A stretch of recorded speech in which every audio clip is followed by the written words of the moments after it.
Меѓусебни обвинувања, жестока реторика и изобилство гафови.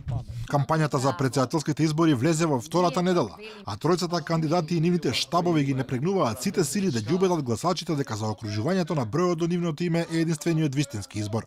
До сега имаше повеќе пораки, немаше доволно прецизен и јасен концепт ни кај едните, ни кај другите, ни кај третите во однос на тоа кои се очекувањата или во однос на тоа каква е понудата на самите кандидати, но веќе сега ќе треба да се кристализираат неколку пораки кои што ќе произлезат од самите кандидати. Првата недела од кампањата започна релативно мирно, но со секој измина ден нападите, критиките, па дури и омаловажувањата на противникот стануваат дел од вообичаениот вокабулар. Ова особено е видливо меѓу Стево Пендаровски и Гордана Селјановска-Давкова, додека кандидатот Блери Мрека според општиот впечаток се уште се држи до преземените обврски. Аналитичарот Божиновски нема дилеми. Со влегувањето на кампањата во критичната фаза, негативната реторика ќе добива се полоши димензии.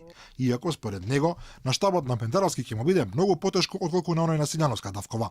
Многу ќе им биде потешко на Пендаровски и на СДСМ да водат негативна кампања насочена кон Селјановска и кон Мицковски, со оглед на тоа што Груевски претходното раководство на ВМРО ДПМН, кои што беа на власт, се надвор од сликата, додека многу полесно ќе биде на Селјановска и на ВМРО ДПМН да води негативна кампања и таа да ја рефлектира и врз Стево Пендаровски, кој што веќе е етаблиран во СДСМ. Според сите показатели може да се очекува крајно неизвестна претседателска трка, што пак дополнително ќе ги мотивира кандидатите и нивните поддржувачи до последниот ден да ја продолжат жестоката битка за секој глас.